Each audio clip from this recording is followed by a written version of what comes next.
Buenas tardes y muchas gracias a todas y a todos por acompañarnos en esta nueva sesión del Faro de la Abadía. Como siempre hacemos, comenzamos recordando por qué estamos aquí y siempre recuerdo, más o menos con estas palabras, que tenemos la convicción de que el teatro piensa y el teatro da que pensar o puede hacerlo. Acción, emoción, poesía y pensamiento son las palabras que hemos elegido quienes trabajamos en la Abadía para describir nuestra oferta a la ciudad. Solo nombramos el pensamiento en cuarto lugar, después de la acción, la emoción y la poesía, pero que nombremos también el pensamiento expone una convicción, la de que el teatro es más rico y más poderoso cuando, además de ofrecer acción, emoción y poesía, piensa o da que pensar. Resulta entonces natural la creación de este espacio que llamamos el Faro de la Abadía, y cada tarde que nos reunimos lo aclaramos cuanto antes. La Abadía no aspira a ser faro de nadie, la Abadía busca faro, y para ello convoca a pensadoras y pensadores que en conversación con creadoras y creadores teatrales puedan ayudarnos a pensar el teatro. A primera vista la distancia entre teatro y filosofía parece enorme. La filosofía es reino de lo abstracto, de las ideas. El teatro, reino de lo concreto, de los cuerpos en situación. Sin embargo, teatro y filosofía nacieron juntos y enseguida se miraron. Desde su origen, el teatro dio que pensar. Su existencia misma dio que pensar. ¿Por qué el teatro? También desde el principio los escenarios se convirtieron en un espacio de circulación y confrontación de ideas. El teatro no solo es un arte en que cabe el pensamiento, sino que lo es en un sentido especial, privilegiado, porque además de hacer sensible la confrontación de visiones del ser humano, de la sociedad y del mundo al encarnarlas en personajes que pueden hacerlas suyas hasta el límite, hasta la muerte, es capaz de dar a pensar aquello para lo que todavía no hay palabra, aquello que la filosofía aún no sabe nombrar. El teatro puede interpelar al espectador suspendiendo ante él la pregunta que nadie ha formulado todavía. Todo eso está en la base de este foro al que llamamos Faro. Aspira con modestia, pero también con ilimitada ambición, a abrir un lugar y un tiempo de encuentro, de conversación y de tensión entre gentes que tienen preguntas que compartir, un lugar y un tiempo en que filosofía y teatro, probablemente de forma conflictiva, como es propio de dos ámbitos que nacen y viven del conflicto, se conozcan y se interroguen, un lugar en que la filosofía desafía al teatro y el teatro desafía a la filosofía. Y hoy tenemos un asunto importante sobre el que hablar. Vamos a hablar del tiempo y de la memoria y también, por tanto, del olvido. Y lo vamos a hacer con dos personas a las que admiramos y queremos mucho. Solemos colocar en el centro, en el teatro todo es significativo, ¿no? Solemos colocar en el centro al filósofo o a la filósofa por aquello de que él juega fuera de casa, ¿no? Aunque Reyes Mate ya es hombre de teatro. Ya estuvo en una sesión anterior del Faro de la Abadía y seguro que muchas y muchos todavía lo recordaréis. Reyes Mate es doctor por la Universidad de Münster y por la Universidad Autónoma de Madrid y profesor de investigación, ha sido profesor de investigación y director del Instituto de Filosofía del Consejo Superior de Investigaciones Científicas y ahora es profesor ad honorem, es decir, diríamos profesor emérito. De hecho, él fue quien puso en marcha el Instituto de Filosofía, del que, como digo, fue director desde entre los años 90 y 98. Es Premio Nacional de Ensayo por su libro La herencia del olvido, ensayos en torno a la razón compasiva. Es decir, de algún modo el olvido y la memoria y los conflictos en torno a la memoria han sido asunto fundamental en su caminar y en su meditar. Su línea de investigación se ha desarrollado en distintos ámbitos, pero hay quienes lo conocemos y lo hemos seguido y hemos aprendido mucho de él en aquello que conocemos como la filosofía después de Auschwitz. En qué medida Auschwitz, el acontecimiento del exterminio de los judíos europeos, de algún modo hizo que todo hubiese de ser repensado. Entre sus publicaciones más importantes está La razón de los vencidos, Memoria de Auschwitz, Actualidad moral y política, Tratado de la injusticia, Medianoche en la historia, La piedra desechada y El tiempo, tribunal de la historia, entre otros. Y este es su último libro, Tierra de Babel, que recomiendo encarecidamente. Tierra de Babel, más allá del nacionalismo, es una reflexión acerca del nacionalismo, del fenómeno, del fenómeno nacional y de la ideología nacionalista, pero en todo caso nos lanza preguntas que a todos conciernen. ¿A quién pertenece un territorio? ¿A qué territorio pertenezco? ¿Con quién comparto un territorio? ¿Y cuáles son los límites de este? Y a su lado está Beatriz Argüello, también persona muy querida y que es fundamental en la historia de esta casa, y además es muy, muy bueno y es emocionante tenerla aquí precisamente en el año en que la Abadía está cumpliendo 30 años. Sabéis que es una actriz de amplísima y muy diversa trayectoria, que se formó en la escuela de Ángel Gutiérrez, por cierto, un gran maestro del teatro, lleno de memoria, por cierto, y que entre otras cosas fue un extraordinario puente entre el gran teatro ruso y el teatro español. Ángel Gutiérrez, hago este paréntesis porque estamos hablando de recordar también, ¿no? Pues Ángel Gutiérrez, a quien perdimos el año pasado y a quien echamos mucho de menos y con el que siempre estaremos en deuda, fue fundamental en la llegada de los textos de Lorca y de otros dramaturgos españoles a Rusia, y también de la incorporación de traducciones de los grandes maestros rusos a los escenarios españoles. Con él se formó Beatriz Argüello, que está vinculada al Teatro de la Abadía desde el año 95, es decir, desde su fundación, cuando participó precisamente en el montaje fundacional de esta casa, Retablo de la avaricia, la lujuria y la muerte, de Valle Inclán, bajo la dirección de José Luis Gómez. Bueno, ha trabajado tanto repertorio clásico como contemporáneo en los escenarios más importantes de este país, entre ellos el Teatro Español, las salas del Centro Dramático Nacional, el Teatro de la Comedia, y ha sido dirigida como actriz por los directores y directoras españolas más importantes.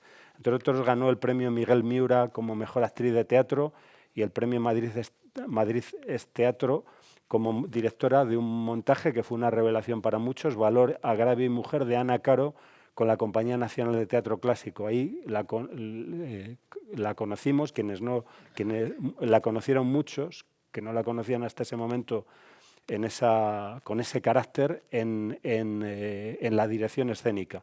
Y sucede que entre el 13 de marzo y el 13 de abril, en esta misma sala, presenta Viejos tiempos, de uno de los grandes de la literatura dramática del siglo XX, Harold Pinter.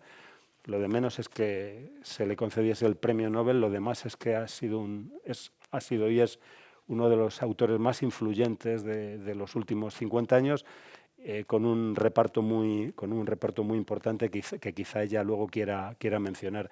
Es un honor teneros aquí y como solemos hacer, doy primero la palabra a Reyes, luego la tomará Beatriz, quizá ellos quieran interpelarse o hacerse una primera pregunta, y luego os daremos la palabra a vosotras y a vosotros para continuar la conversación, cuando queráis. Gracias. Muchas gracias, Juan, por esta deferencia de ponerme en el centro, pero no nos llamemos a engaño. El teatro y la filosofía nacieron al tiempo, pero con suerte muy desigual. Mientras Sófocles era celebrado y festejado, Sófocles, el dramaturgo, mientras él era celebrado, el filósofo Sócrates era condenado a muerte. O sea, contemporáneo sí, pero con distinta suerte, ¿no? Así que gracias en cualquier caso por el detalle, en honor de la filosofía. Bueno, debo decir que cuando recibí la invitación me sorprendió, no el que me invitaras, porque lo agradezco y me siento muy bien, sino porque, como tú sabes, yo he hablado mucho de la memoria, pero en un contexto muy diferente, para mí la memoria, tal como la entiendo y la he desarrollado, la memoria salva. La memoria permite reelaborar el pasado doloroso para transformarlo en condiciones de un nuevo tiempo feliz. Mientras que se me invita a hablar en el contexto de una obra de teatro donde la memoria mata, porque en esta obra la memoria envenena. Tres personajes que se encuentran porque en su juventud se lo pasaron bien juntos y parece que se encuentran para celebrar un poco ese pasado, pues se encuentran, empiezan a recordar y aquello acaba como el Rosario de la Aurora, acaban envenenándose, la memoria envenena, ¿no? Entonces, esto lleva a la pregunta, ¿no? ¿De qué memoria? Cuando hablamos de memoria, ¿de qué hablamos? ¿Qué memoria mata y qué memoria salva? ¿No? Fue lo primero que se me ocurrió al recibir la invitación y leer la obra de Viejos Tiempos, ¿no? Y la explicación que me he dado es la siguiente. La memoria mata cuando es solo un sentimiento. Es decir, cuando la memoria es normalmente la entendemos así. La memoria es la vivencia subjetiva de un acontecimiento pasado. Cuando la memoria es eso, la memoria puede envenenar. ¿Por qué? Porque si la memoria es sentimiento, lo único que importa a la memoria es lo sensible, lo presente, lo aparente, el estado actual. Y a partir de ahí lee el pasado. Si está mal uno en el presente, acabará haciendo una interpretación negativa del pasado. Estos personajes se ve que cuando se encuentran ya tienen el problema y entonces releen su pasado a la luz de esa historia presente. Y la memoria que salva, sin embargo, es una memoria que es conocimiento. Esto ha sido una conquista reciente. Realmente, de la memoria como conocimiento estamos hablando en los últimos 30 años. Durante siglos se pensaba que la memoria era solo un sentimiento. La memoria es un conocimiento, pero un conocimiento distinto del que tiene la historia, porque la historia y la memoria miran al pasado, pero de una manera muy diferente. La historia mira a los hechos. Los historiadores, si los hay aquí, que lo sabrá, me darán la razón, dicen que a ellos les interesan los hechos. Y se sienten muy orgullosos de sus conocimientos porque son conocimientos sobre hechos. Pero el hecho es un término muy equívoco, porque en castellano, hecho es el pretérito perfecto del verbo hacer. Es decir, es un pasado que ha tenido éxito, es un pasado que ha tenido lugar. Pero hay muchos acontecimientos que no han tenido éxito, que no han llegado a convertirse en hechos. Los podíamos llamar no hechos. Muchos sueños imposibles, muchos fracasos, muchos anhelos. De eso se ocupa la memoria. La memoria, decía un filósofo, Walter Benjamin, que es como rayos ultravioletas con lo que descubrimos lo que escapa a los ojos, lo que escapa al ojo, lo que escapa al hecho, lo que hay debajo del hecho. Y lo que subyace al hecho es la historia del sufrimiento. De eso se ocupa la memoria. Entonces, una memoria que se ocupa de eso es una memoria que puede sanar, porque la memoria no mira el pasado para repetirle, no mira el pasado nostálgicamente, sino le mira para no repetirle, para interrumpirle, para crear condiciones de suerte que ese pasado doloroso que pueda convertirse en condiciones de un nuevo tiempo. Mientras pensaba esto, recordaba un libro alemán escrito en los años 90, donde a los intelectuales alemanes se les hizo una pregunta. ¿Usted por qué cambió? Esa pregunta en Alemania en los años 90 era muy importante, porque en ese momento los intelectuales alemanes estaban cambiando. Por primera vez, después de la guerra. Estaban cambiando Y uno de ellos respondió, yo he cambiado porque me he acordado de Auschwitz. La memoria de Auschwitz se le ha hecho responsable, le ha hecho descubrir todo lo que la sociedad alemana tenía en los años 90 todavía de antisemitismo, de autoritarismo, de anticomunismo, de xenofobia. La memoria de Auschwitz le hizo descubrir la responsabilidad histórica y eso fue lo que le cambió. Entonces, hay memorias que cambian, como la memoria de Auschwitz, porque son conocimientos, porque descubren aspectos ocultos a los ojos que están mucho más allá del sentimiento que solo se queda en lo aparente y por eso son memorias salvíficas. Hay memorias que matan y memorias salvíficas. Yo no sé si dejarlo aquí o sigo. No, es que como el tiempo podía estar hablando. Pues, como el tema es el tiempo y la memoria, algo quería decir del tiempo. Porque el tiempo es de esas cosas que decía San Agustín, mira que sé bien lo que es el tiempo, ¿no? Sé cuándo llego tarde, sé cuándo estoy a punto, sé cuándo. Pero si alguien me pregunta qué es el tiempo, no sé qué decir, me quedo en blanco. Y es verdad, el tiempo es un término fundamental porque es como el oxígeno, pero es muy difícil de definir. Después de darle también muchas vueltas, lo que he sacado en limpio reflexionando sobre el tiempo es que lo que caracteriza el tiempo es que es duración. El tiempo es duración.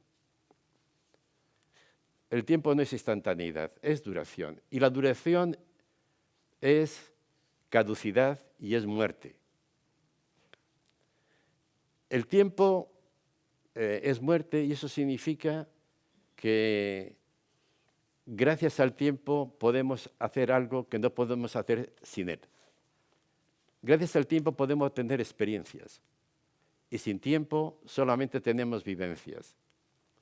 Y esto es muy importante porque la crisis de nuestro tiempo es que no tenemos experiencias.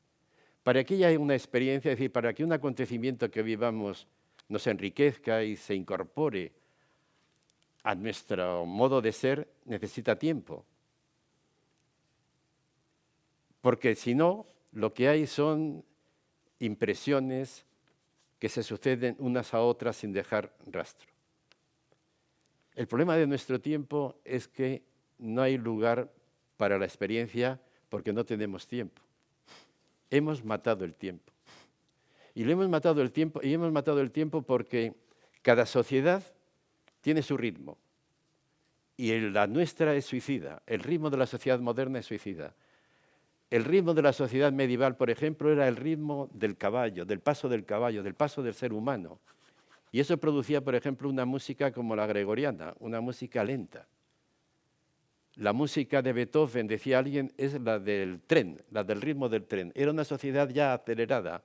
Y la de Mahler, la de la luz, la del avión, mucho más rápido. La nuestra, sin embargo, nuestro ritmo de vida es el de Internet, es decir, la instantaneidad. No soportamos la duración, no soportamos el paso del tiempo. Cuando hacemos una cosa queremos que se haga inmediatamente. Y eso es suicida. Y el que mejor lo ha explicado, lo leí ayer, es uno de los personajes centrales del gobierno de Trump en Estados Unidos, el Elon Musk.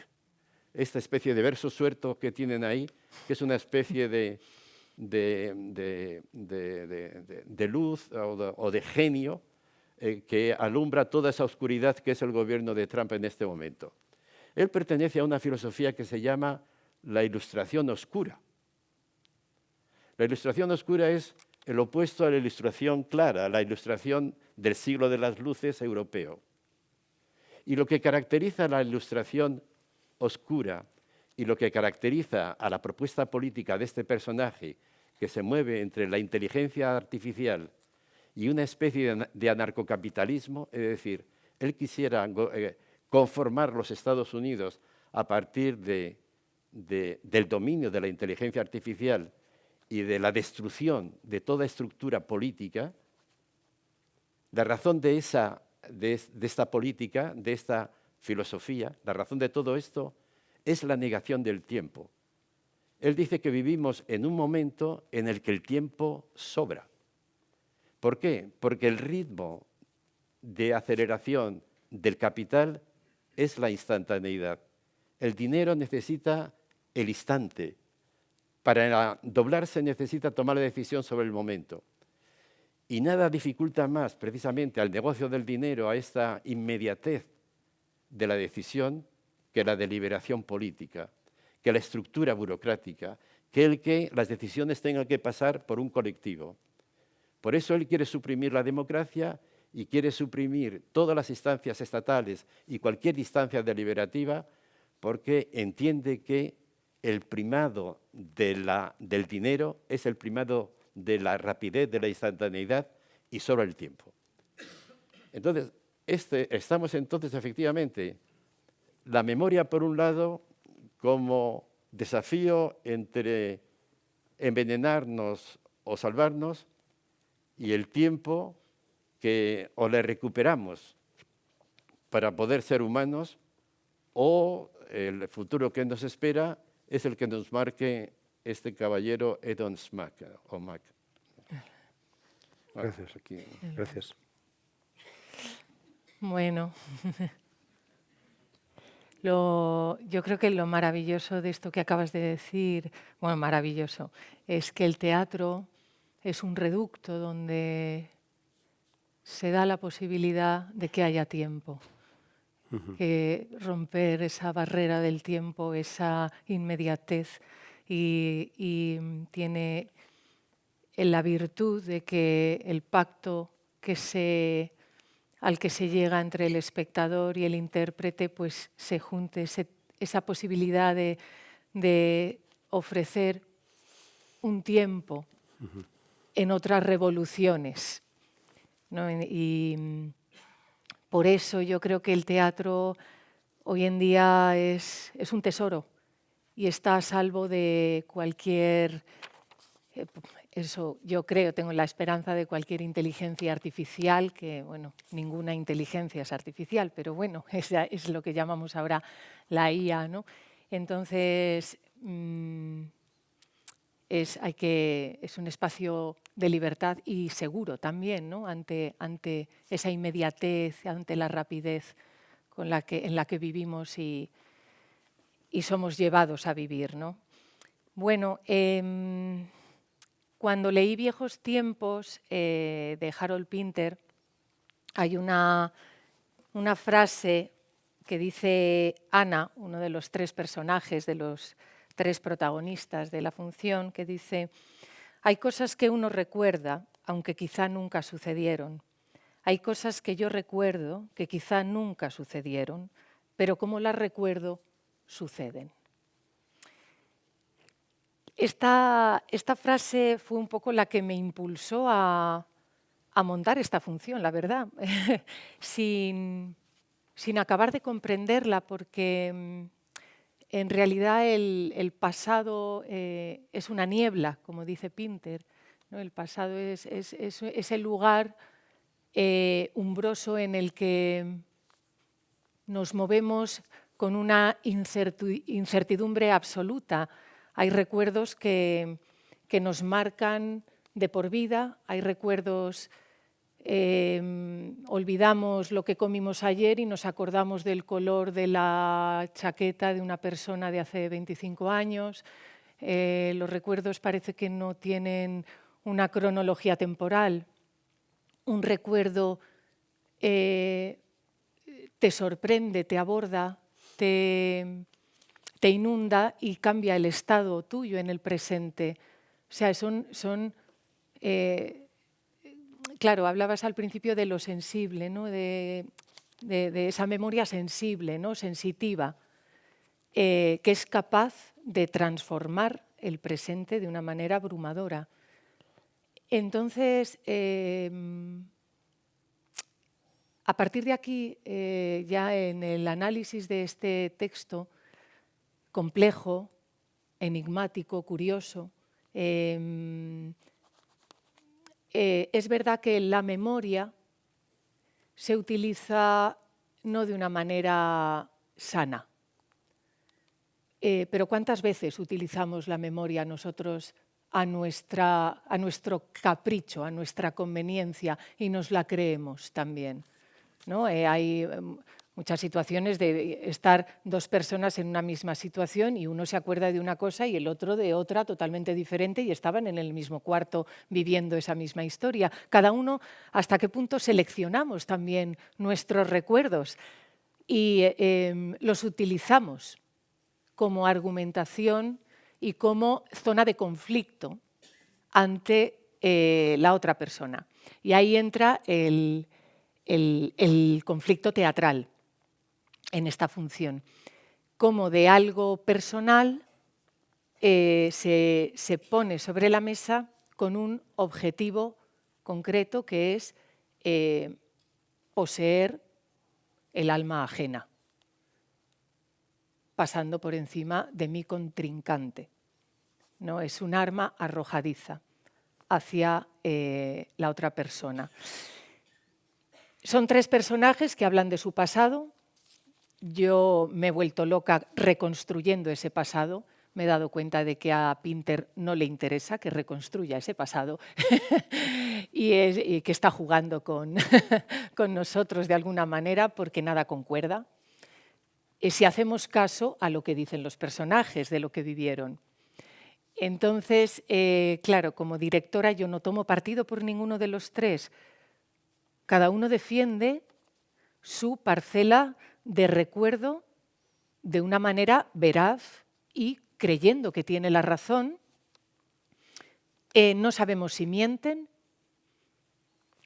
pertenece al secreto del actor. Es verdad que en las obras de Pinter no tiene tanto interés la trama, sino la trama también, pero los personajes que están sobre el escenario son los que de alguna manera van a vivir en el recuerdo de los espectadores después. Sí, es difícil explicar de qué va la función o qué pasa aquí, porque es desconcertante por momentos. Lo que sí se ve es que hay una lucha por alguien, por el amor de alguien, un amor del pasado, bueno, y del presente. Es un matrimonio que recibe la visita de la mejor amiga de ella, que hace 25 años que no se ven. Pero el autor ya nos pone a esa mujer en escena, no llama al timbre y entra, sino que ya está ahí en la penumbra, formando parte de ese universo, a la espera de tomar el espacio y hablar. Y mientras, en la primera escena es maravilloso, porque están hablando de ella, y el marido ya hay una cierta inquietud sobre quién es esa persona, quién es esa persona que forma parte del pasado.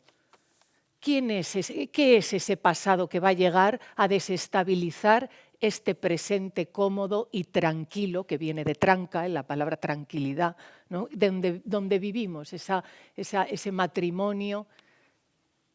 Entonces, claro, como punto de partida ya es muy interesante, porque también está lleno de simbolismo este texto. ¿Qué simboliza Ana, el personaje que llega? Simboliza a la mujer de ahora, a su mejor amiga en el pasado, lo que pudo ser. Yo eso en la puesta en escena siempre tuve claro, desde las primeras lecturas, el traer el pasado al escenario, en elementos, en unas butacas de cine que forman parte de un sofá de un salón, pero que hay una acción en el cine donde se conocieron, en un mueble bar que de pronto tiene un perfume al bar o a la cafetería donde se conocieron, donde tuvieron. Entonces me interesaba mucho jugar con dónde están los límites temporales, hasta qué punto no existe el recuerdo cuando lo verbalizamos, lo vivimos, mientras otros miran cómo contamos.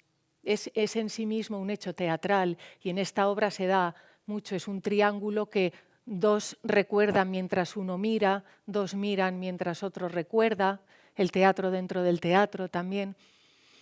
Pero aquí sí que es verdad que es una memoria pasiva, en el sentido de que son memorias no resueltas, son memorias que impactan emocionalmente en el ser humano, que arrastran, que crean conflicto en uno mismo y que crean conflicto en el otro, ¿no? Que dinamitan el presente y lo modifican para generar desestabilidad. Entonces, al final todo eso desemboca en una desolación, en hacer imposible el encuentro con el otro. ¿No? Es desolador, al final, el vivir en no ser capaz de transformar la memoria, hacerla sanadora para poder seguir viviendo y seguir anclado en esos impactos o en esas memorias que has tenido y que las utilizas como arma arrojadiza. Porque al final te hieres a ti mismo haciéndolo, ¿no? Aunque hieras al otro. Entonces, al mismo tiempo, esta función está llena de violencia y de humor también. Porque Pinter es que claro, el texto es grandioso y es capaz de ser tan afilado en el lenguaje.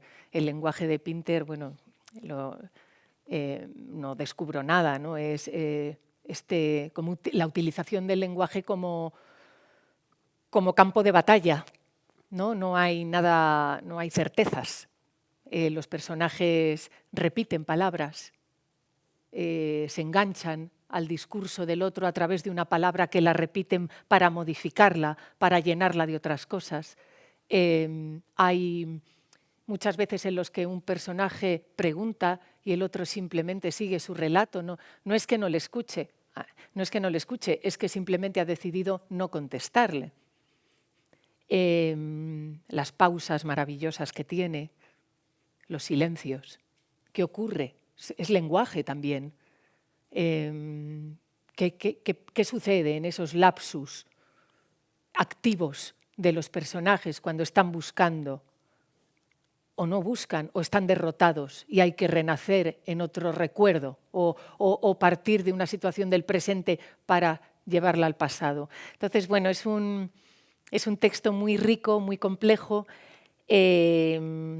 y ponerlo en escena, pues claro, requería también de una complejidad a la hora de... A mí no me gusta simplificar las cosas, me gusta complejizarlas, ir hacia lo complejo, me parece que siempre es mucho más interesante.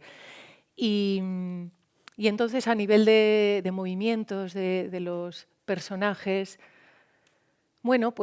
con el trabajo ha salido una geometría oculta muy interesante de cómo se van desplazando, cómo parece que los personajes van buscando la huella, el rastro que deja el otro personaje para llenarlo. Entonces, ha salido como una estructura de movimientos bastante peculiar, que no es que yo me la haya inventado, es que de pronto cuando estás en el trabajo va surgiendo porque el texto mismo te va llevando hacia eso. Y Gracias. Sí. Muchas gracias. Muy bien. Sí, voy a proponeros algunos elementos que tienen que ver con a los que me han llevado vuestras reflexiones, y si queréis atender a alguno de ellos, pues bien, y si no es así, aceptaré vuestro silencio y daremos la palabra a quienes nos acompañan. No, primero en torno al teatro, el teatro, ¿no? Sí, creo que no sería exagerado decir que estoy intentando hacer un comentario a algunas cosas que habéis dicho. Uno podría decir, creo sin pecar de exagerado, podría decir que el teatro es sobre todo representación y experiencia del tiempo. O sea, creo que si hay un asunto que que sea fundamental en la historia del teatro es la representación del tiempo. Y el teatro mismo es una experiencia muy singular del tiempo. Si esto es así, si el teatro, como creo, como sospecho, si el teatro tiene en su centro el tiempo como su asunto y como su forma, entonces el teatro es hoy intempestivo. Y eso lo hace especialmente interesante, porque probablemente sí asistimos de algún modo, a una liquidación de la experiencia del tiempo. Entre otras cosas porque estamos desbordados por pantallas. O sea, ¿qué experiencia del tiempo tiene alguien que está tocando con su pantalla, ¿no? Tocando su pantalla y aparece ahí una catarata de imágenes, de lugares, ¿no? Creo que eso es completamente distinto que la experiencia que se tuvo en otro tiempo. O sea, yo diría que el teatro tiene en su centro el tiempo como su asunto y como su forma, y eso lo vuelve hoy radicalmente intempestivo. Creo que sería fácil argumentar que el tiempo es tema decisivo en el teatro, y podríamos pensar en obras fundamentales como Edipo Rey, como Rey Lear o como buena parte de nuestro teatro del siglo de oro. De hecho, se formula explícitamente en uno de los grandes textos del teatro del siglo de oro, se habla se habla del común soberano, el tiempo. Todos somos súbditos del tiempo, que es el único soberano. Por no hablar más modernamente del teatro de Chekhov o del de Lorca, por ejemplo, Doña Rosita la soltera, o un espectáculo como una obra como que está ahora en un teatro querido, como es el Teatro Español, Historia de una escalera, es una obra sobre el tiempo. Es decir, el tiempo es un tema central en el teatro.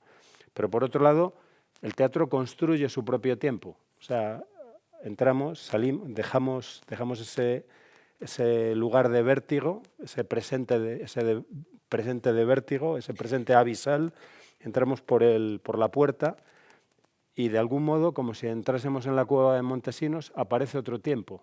Lo que hacéis los oficiantes es construir otro tiempo. Nunca dejo de recordar que cuando como adolescente vi Doña Rosita la soltera, asistí al misterio del tiempo. Me dije, esto he tardado en saberlo. A los 16 años vi a Nuria Espert haciendo las edades de una mujer y en hora y media, gracias a la elocuencia de su cuerpo y de su palabra, me encontraba ante el misterio de un ser humano que envejecía ante mí. Estaba ante una representación del tiempo. Todos tenemos en la cabeza ese maravilloso episodio del Quijote, el de la cueva de Montesinos. El Quijote entra y cuando sale dice haber pasado días ahí dentro, ¿no? Y haber visto de todo. Y Sancho le dice, pero si has estado un par de horas, señor, ha estado un par de horas. Y creo que de algún modo el teatro es una cueva de Montesinos. O sea, aquí lo que vais a hacer de pronto nos vais a construir una experiencia singular del tiempo, de la que vamos a participar, que no es mera representación, es también construcción emocional. Entonces, llamo la atención, por si alguien quiere decir algo sobre eso, sobre la relación entre el teatro y el tiempo, que no es una relación accidental, sino esencial. El teatro, a diferencia de otras artes, se da en el tiempo. Siempre me llama la atención que teatro es el nombre de un arte y también del lugar en que acontece, ¿no? El teatro acontece, es decir, se da en el tiempo. Es una experiencia en el tiempo que fundamentalmente representa el tiempo. Y luego ahí, llamo la atención sobre algunas cosas que se han dicho, que resumiré por si queréis tirar de alguna. Una es, el pasado es imprevisible, ¿no? O sea, el futuro parece serlo, ¿no? Pero desde luego el pasado es imprevisible. Como alguna vez recuerdo aquella frase de que oí en algún sitio, de que nadie sabe el pasado que le espera, ¿no? O sea, de pronto te encuentras con un pasado que no esperabas. Luego, los pasados posibles, los pasados que no ocurrieron, sin embargo, son parte de este mundo. O sea, aquellos trenes a los que no subimos, bueno, dice Benjamin en cierto momento, sobre el concepto de historia, pues cuando habla de que la imagen de la felicidad,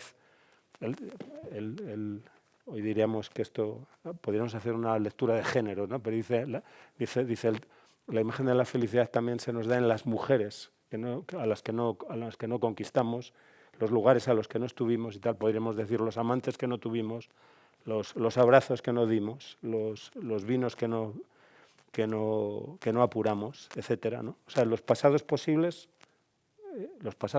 que no existieron existen, acontecen, ¿no? Intervienen, ¿no? Luego una pregunta, claro, decisiva es qué hacer con el pasado fallido, ¿no? Cuando uno reconoce, dice Benjamin también aquello de que uno ha de verse a sí mismo como un busto roto, ¿no? Ha de ser capaz de atender a sus heridas y a sus fracturas y a sus mutilaciones. Por otro lado, el combate por el pasado es un combate de presente. Y eso hace difícil que la memoria solo pueda ser, claro, es conocimiento, pero es muy difícil que no sea además emoción, interés, ¿no? Si la verdad es la muerte de la intención, ¿no? Es difícil atender al pasado sin intención, sin una mirada interesada. Claro, y luego hay una pregunta en torno a la palabra, ¿no? Porque el teatro de Pinter es fundamentalmente un teatro de la palabra, ¿no? Porque esa lucha por el pasado se practica fundamentalmente con palabras, con relatos, con narraciones. Y la obra Viejos Tiempos es, como en otros aspectos, en otros momentos de la literatura dramática pinteriana, genial, porque hay algo decisivo, y es que en Pinter las palabras construyen mundos y también construyen futuros, presentes, interpretaciones de presente y también construyen pasados, ¿no? Y de algún modo la pelea por el pasado es la pelea por la palabra más fuerte, ¿no? Bueno, no sé si queréis decir algo sobre alguno de estos asuntos. ¿Vale? Muchas cosas, ¿no? Sí, es verdad que el teatro es un lugar de resistencia en este momento. En algún momento tú has dicho que la experiencia del teatro es como la cueva de Montesinos de Don Quijote, ¿no? Pasa 3 horas y piensa que ha pasado 3 días y permite efectivamente un recorrido, que es el recorrido del tiempo y por tanto el lugar de la experiencia. Eso es verdad. El problema de nuestro tiempo es que vivimos, respecto al tiempo, es que vivimos una enorme contradicción. Por un lado pensamos que tenemos tiempo, que el tiempo es indefinido. La ideología del progreso está animada por esta idea de que el tiempo es un bien inagotable y por tanto siempre tenemos tiempo, siempre podemos tirar de él. Y como además pensamos que el progreso, que el tiempo trae la solución, tranquilos que por muchos problemas que hay ahora, el tiempo dará la solución. Esa es una parte de nuestra ideología del tiempo y la otra es toda la contraria. Es que pensamos que si suprimimos la duración, si hacemos que el tiempo entre que mandamos un mensaje y llega es el instante, si conseguimos que cada vez lleguemos antes al punto de llegada, entonces podemos pensar que anulamos el tiempo, anulamos la duración y por tanto somos inmortales, somos eternos. Negamos el tiempo, la negación del tiempo lleva consigo el concepto y por eso pensamos en el fondo que la muerte no forma parte del paisaje, la muerte ha desaparecido, porque nuestra idea del tiempo es la instantaneidad y la instantaneidad es lo más parecido a la eternidad, ¿no? Entonces, pillados entre esas dos contradicciones, es muy difícil efectivamente entender que el ser humano es tiempo y es... Kant, un filósofo querido, decía que el tiempo y el espacio son las condiciones de posibilidad de la sensibilidad y del conocimiento. Es decir, nosotros cuando oímos una campana no oímos un ruido, oímos una campana situada en un contexto muy determinado, en un espacio muy determinado, en el pueblo, en un hospital, una campana que suena a clamor, que suena a fiesta. El tiempo y el espacio es lo que nos permiten ser humanos, ¿no? En el sentido de que nosotros humanizamos el ruido al darle el contexto del tiempo y del espacio y el ruido nos naturaliza al hacernos ver que sin ese ruido nosotros no componemos la campana. Es decir, el tiempo y el espacio son fundamentales para la existencia y, sin embargo, hoy hemos creado condiciones donde es casi imposible tener tiempo, hacer tiempo. Entonces, ahí tenemos un problema, es que es un problema de cultura. Es decir, al final tenemos que reflexionar si realmente estamos montados en un caballo que nos lleva al desastre, que es, en el fondo, el caballo del progreso. La idea que subyace a todo esto es el valor progreso. Bueno, eso por un lado. Entonces, efectivamente, el teatro es un lugar de espacio, es un espacio de resistencia y que no hay muchos. Y es un espacio de resistencia porque, volviendo a otro filósofo, el filósofo dice, el tiempo es el otro. El tiempo es el otro. Los personajes, estos personajes que están solos y aislados y ensimismados en la obra, no tienen comunicación porque para salir de sí mismos hay que entender que el tiempo es el otro y el otro está presente en el teatro. En el teatro hay palabra, hay discusión, hay diálogo, hay intercambio, hay toda una comunicación en distintas direcciones y eso crea el tiempo. El tiempo es el otro. Entonces, eso diría sobre el primer punto. Y sobre el segundo,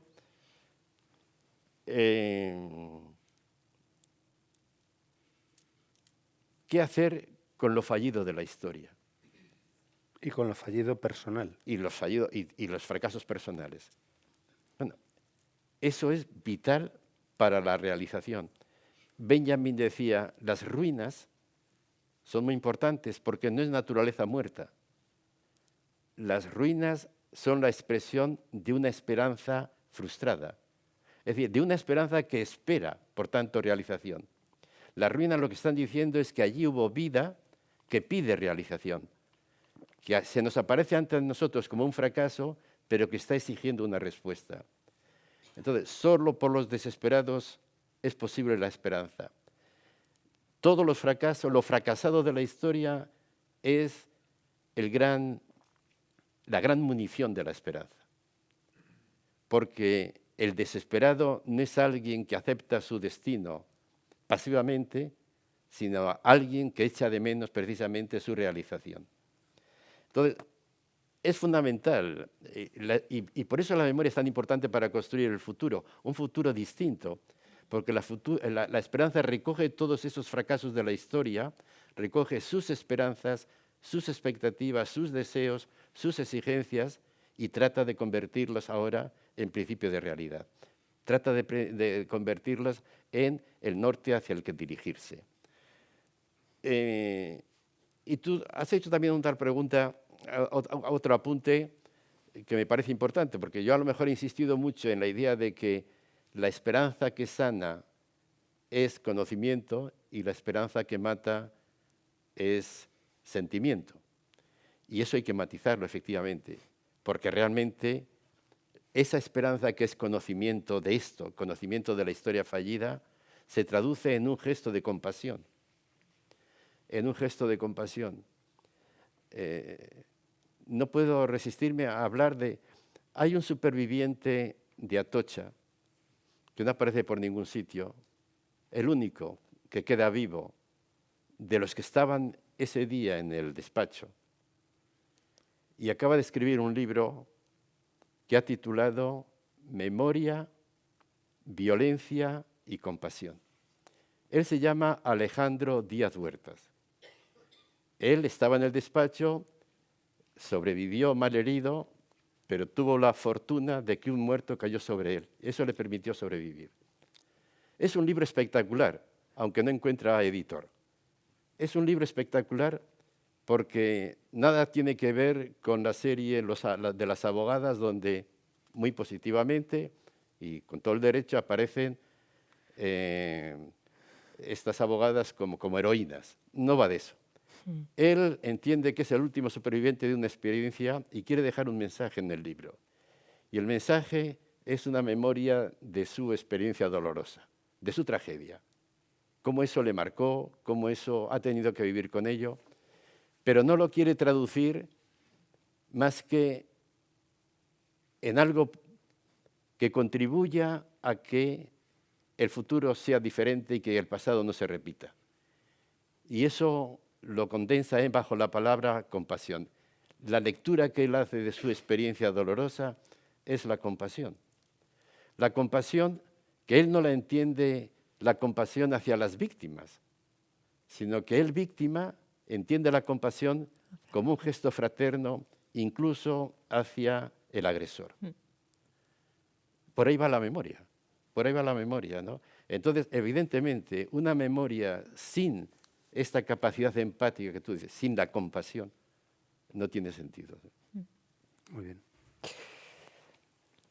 Claro, sí, somos capaces de transformar el pasado. Yo creo que sí.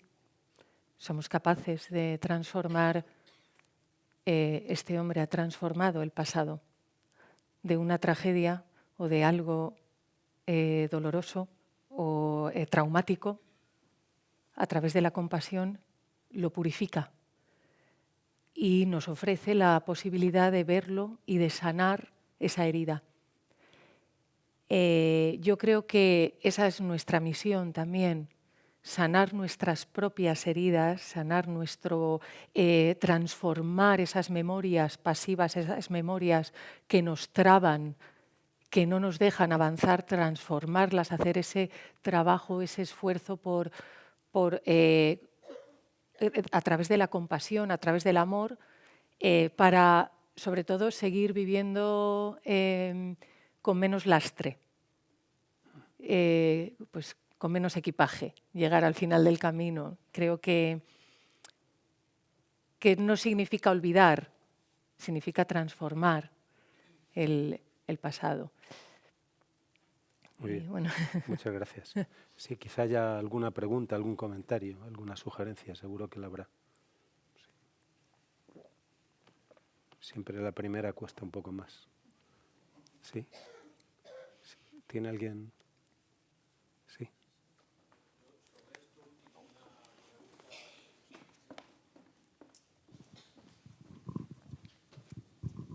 Una pregunta muy directa y sencilla sobre esto último. Si nos fijamos en la compasión, ¿renunciamos a la justicia?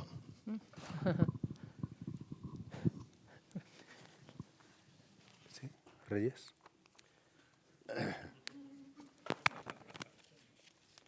En absoluto. No. En el libro él pide justicia, pero también es consciente de que la justicia no resuelve el problema de la memoria. Porque, y esto, mientras hablo, estoy recordando un seminario que tuve en la cárcel de Nanclares de Oca con ex etarras, ¿no?, arrepentidos. Un seminario que tuvimos hace unos años. Y yo la pregunta que me hacía es, ¿de qué sirve que condenes a la gente a 50 años de cárcel si salen como entraron? Eso lo único que garantiza es la justicia, que está muy bien, pero no asegura la exigencia de la memoria, que es crear condiciones para que el pasado no se repita. Es decir, más allá de la justicia, está la necesidad de construir un futuro también con los victimarios, para que realmente el futuro no sea repetición del pasado. Y eso no se consigue solo, digamos, con la justicia, que es un arma necesaria. Hace falta otra cosa. Hace falta esto que ponemos bajo el concepto de compasión, y es hacer ver al victimario que es importante para el futuro. Entender que un criminal, aunque mate, no es un criminal por naturaleza. Si habéis visto la película de Maichabel, veis de qué hablo. Es decir, hay formas de acercarse al victimario que permite recuperarle. Y esto es de lo que habla Alejandro Díaz Huertas, ¿no? Él para nada reniega de la justicia, o sea, no se trata de ninguna impunidad.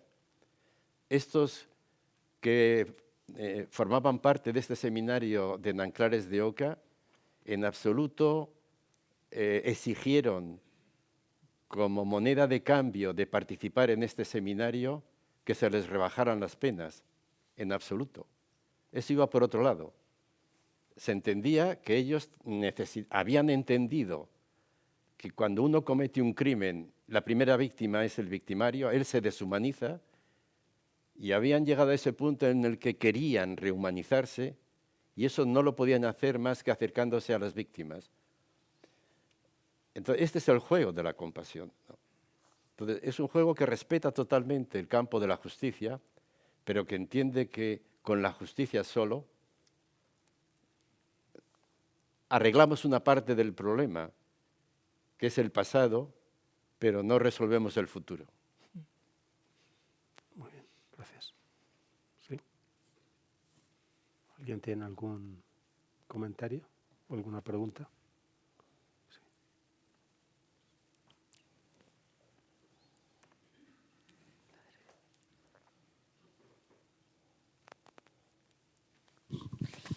Hola, buenas tardes, buenas noches ya.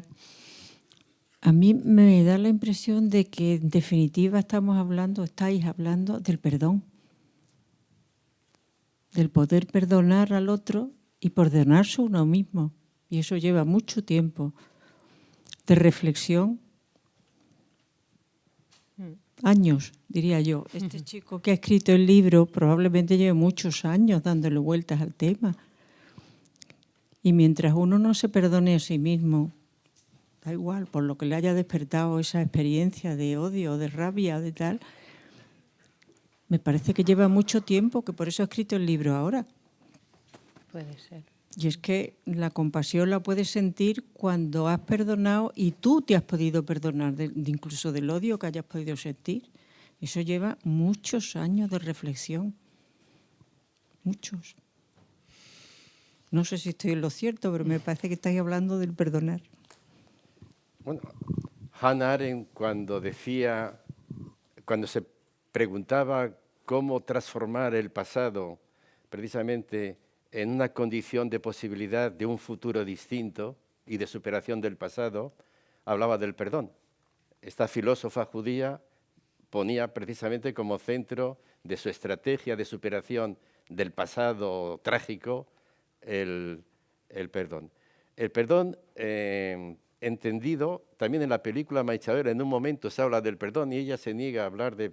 No le gusta la palabra, porque la palabra perdón tiene una connotación religiosa que a muchos puede molestar. Y entonces ahí se habla del contenido del perdón de otra manera, pero en el fondo del perdón, como segunda oportunidad.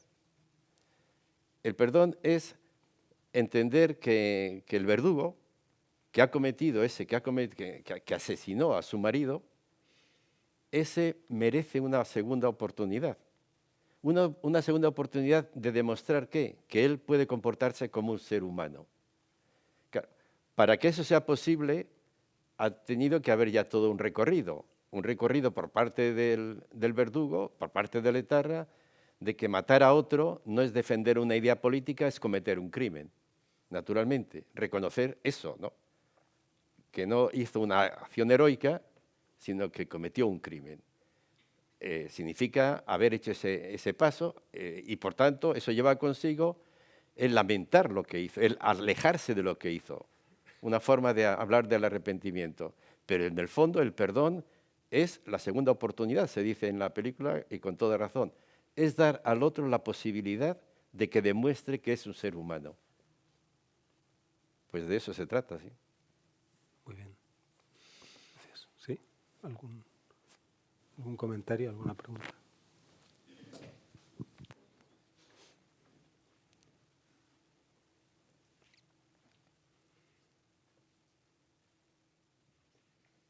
Hola, buenas tardes. Por volver al teatro y a la importancia que el teatro tiene en nuestra sociedad ahora y en el pasado, además de ser ese espacio de resistencia que detiene el tiempo y que nos ofrece a todos esta posibilidad, también el teatro actual será el pasado del futuro. Estas historias que se cuentan ahora, estos temas que se traen al teatro ahora, serán la forma de contarnos, es el discurso que esta sociedad va creciendo. Y en ese sentido, yo no sé si las personas que estáis en el teatro entendéis esa responsabilidad tan enorme que tiene el teatro como espacio donde se genera realidad, donde lo que se imagina es ese futuro posible. Sí, claro. Bueno, yo creo que el teatro tiene una responsabilidad, por supuesto, ante la sociedad. Creo que hay que diferenciar un poquito entre cultura y entretenimiento. Yo, o sea, no estoy en contra de la evasión, de sentarse y ver, pero creo que eso pertenece un poquito más a lo mejor a lo audiovisual, puede ser, pero el teatro interpela y creo que el teatro es cultura y el teatro es tan maravilloso que todo cabe en él. Es literatura, es arquitectura, es pintura, es danza, es canto, es tan impuro, ¿no? que se nutre de todas las artes, se puede nutrir de todas las artes para ser expresado. Entonces, claro, yo creo que tiene que ver un poco con lo que dije antes, ¿no? Sobre la búsqueda de la complejidad, porque vivimos ahora en una época en la que nos están intentando simplificar nuestro pensamiento. Con corrientes de opinión, con banalidades, con la inmediatez. Creemos que estamos informados por leer 3 titulares y ya sabemos y opinamos. Entonces hay como una intención de superficializar al pueblo, ¿no? Nos quieren un poco que no profundicemos en las cosas. Y por ahí, claro, el teatro no puede caer en esa tentación del entretenimiento, ¿no? Tiene que apostar por otras cosas, tiene que complejizar el discurso, tiene que ser valiente a la hora de las propuestas escénicas, tiene que abordar el discurso a nivel emocional, a nivel intelectual, filosófico.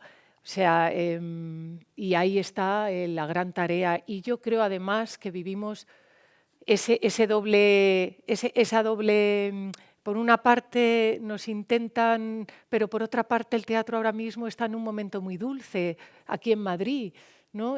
Los teatros están funcionando muy bien, hay como también una necesidad del encuentro, de lo real. Yo no, cuando hablo con mis actores digo, no, la verdad, que sé verdad, no, sé real, juega la realidad aquí, ahora. Estamos aquí en presente, el teatro es muy presente y el conflicto cuando está bien y los actores están en presente realizando la escena, de pronto eso adquiere esa ruptura en el tiempo también y nos lleva a otros mundos posibles, ¿no? Entonces, claro, yo creo que el teatro es absolutamente necesario, es que sin él y sin el arte, una sociedad está perdida.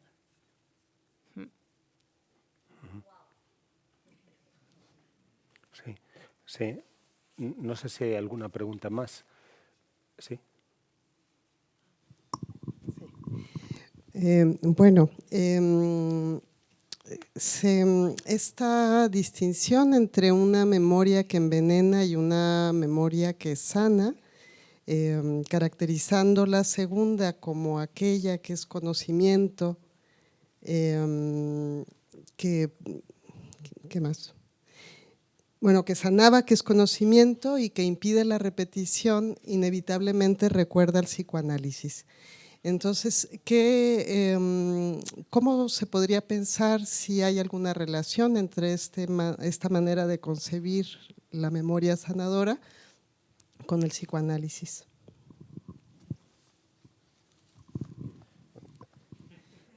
Yo no me metería en ese tema, no me siento competente. Sí aclararía en qué sentido hablo de que la memoria que sana es la memoria del conocimiento.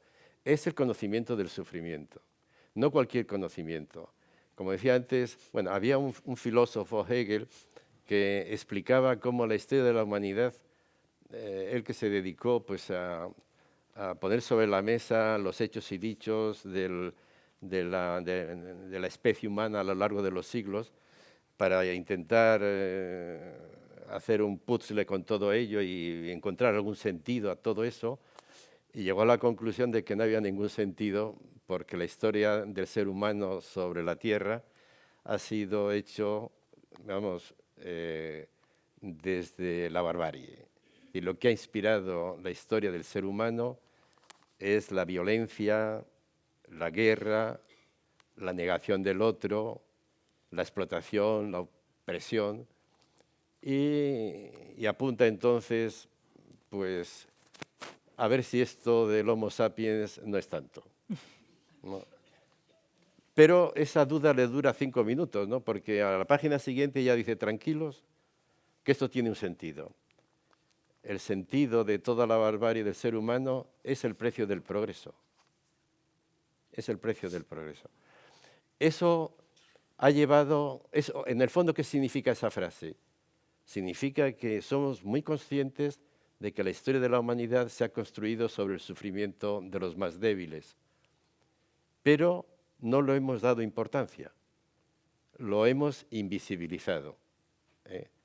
Lo hemos invisibilizado, no le hemos dado importancia porque entendíamos que era el precio desgraciado a pagar por un bien mayor como es el progreso.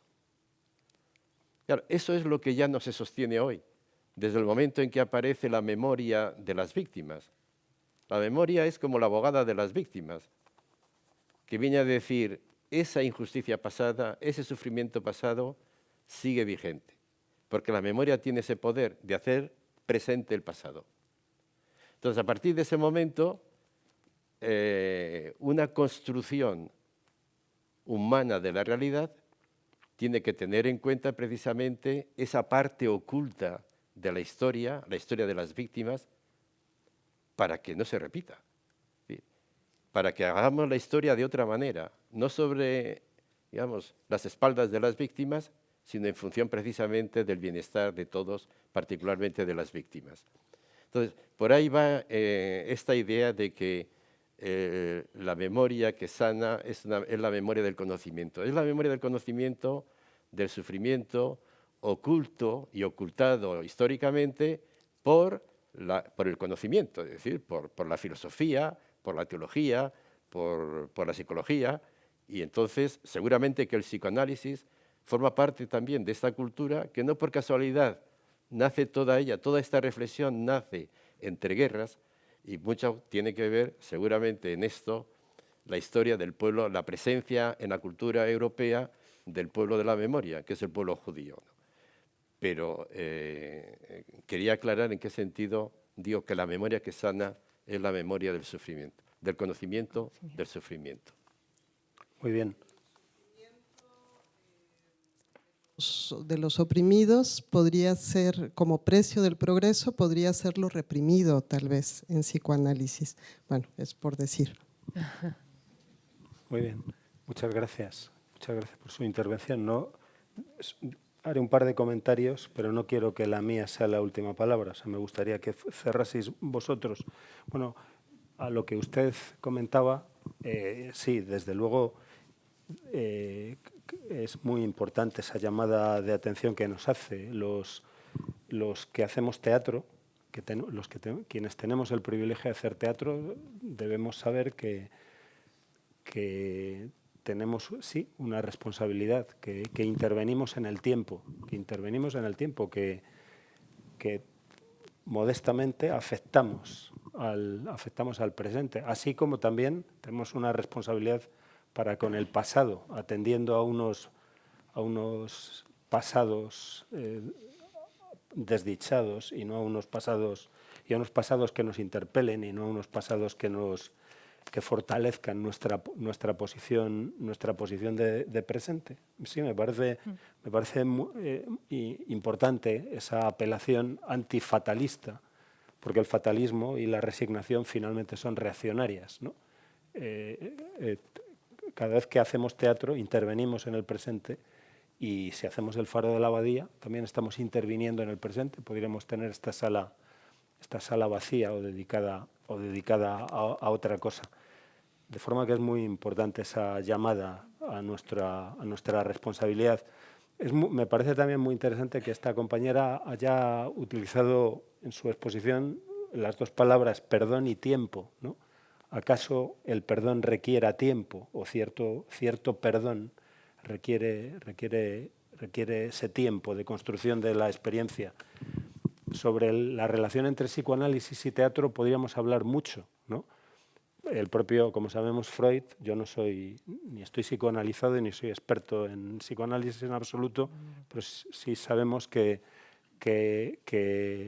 hay expresión, que el propio Freud reflexiona de algún modo sobre la otra escena, etcétera, y yo llamo la atención simplemente sobre un texto seminal que seguro que la compañera conoce bien, el texto de Freud sobre lo siniestro, en que no aparece la palabra teatro, pero hay una caracterización de lo siniestro que a mí me parece que sirve para reflexionar sobre la misión del teatro. Dice Freud se pregunta por la palabra alemana unheimlich, que nosotros traducimos como lo siniestro, y en un cierto momento llega a la caracterización de lo siniestro como aquello que, habiendo debido quedar oculto, sin embargo se ha manifestado, ¿no? Y creo que en buena medida eso es lo que el teatro ha de hacer. Aquello que debería haber quedado oculto se manifiesta. Aquello que excluimos de la conversación cotidiana, de la normalidad, de pronto aparece, y aparece de forma explosiva. Por ejemplo, aparece una mujer, Medea, que mata a sus hijos, ¿no? Eso no suele estar en nuestra conversación, y sin embargo eso es una pulsión, y pensar sobre ello nos puede asistir a ello, nos puede dar que pensar, y nos provoca y nos interpela. O sea, lo siniestro y el teatro. Estoy haciendo de algún modo una caracterización no siniestra de lo siniestro, porque la palabra siniestra está muy cargado. No estoy diciendo que el teatro sea siniestro, sino que precisamente esa definición freudiana de lo siniestro me hace pensar en la misión del teatro como aquel lugar en que deberíamos ser capaces de mostrar aquello que en general queda oculto, queda escondido, queda en el cuarto de atrás, o queda bajo la alfombra. La reflexión que hacía Reyes y el comentario sobre el libro de Alejandro, que seguro que algunas y algunos vamos a buscar inmediatamente, ¿no? O vamos a reclamar su edición, ¿no? O te vamos a reclamar que nos envíes el Word, ¿no? Claro, es que me ha hecho pensar precisamente en un pensador judío, Levinas, esta ética radical que dice que habla de una responsabilidad absoluta, conforme a la cual cada ser humano es responsable de todos los demás, incluso de su perseguidor, ¿no? Claro, es una ética máxima, inasumible desde luego lo es para mí, ¿no? Que Abel sea responsable de Caín, ¿no? Que invirtiendo el diálogo que tiene Caín con Yahvé. O sea, Yahvé le dice, ¿dónde está? Que es de tu hermano, ¿no? Y dice Caín, ¿soy responsable de él? Claro, sí lo eres. Eres responsable. Levinas nos dice, más allá de todo eso, que incluso Abel es en alguna medida responsable de Caín. Y luego, por último, por si a alguien le vale para algo, ¿no? Es muy interesante lo que sucede en una obra como tan violenta como en general lo es el teatro de Viejos Tiempos, en general lo es el teatro de Pinter. Y claro, pero sin embargo no hay una apología de la violencia, así como tampoco hay una una denuncia moralista de la violencia, hay una mostración de qué podemos hacer, de cuán duros y cuán agresivos podemos ser. Y en este contexto, quería compartir que yo conocí a Harold Pinter en el 98, porque yo estaba estudiando junto a 19, nos llamaban Emerging Playwrights, ¿no? a dramaturgos emergentes en el Royal Court en Londres, y tuvimos un encuentro con el bueno de Harold Pinter. Harold Pinter era un caballero y era una de las personas más cuidadosas, respetuosas que he conocido. Se expuso a nuestras preguntas, cada uno podía hacerle una pregunta. Estamos hablando de alguien que ya era un hombre celebrado en todo el mundo, y buena parte de nuestras preguntas fueron tontas, impertinentes e incluso alguna grosera, como aquel que le preguntó por qué sus obras son aburridas. Señor Pinter, a lo que él contestó: voy a intentar escribir obras menos aburridas en el futuro. Y Harold Pinter supo, en lugar de burlarse de nosotros, en lugar de tratarnos con altivez, pues fue capaz de encontrar lo mejor que podía tener cada una de nuestras preguntas y darle una respuesta útil para todos. Es decir, sí, creo que Pinter era un europeo humanista, ¿no? Y qué interesante que él escriba ese teatro, quizá para que nos escandalicemos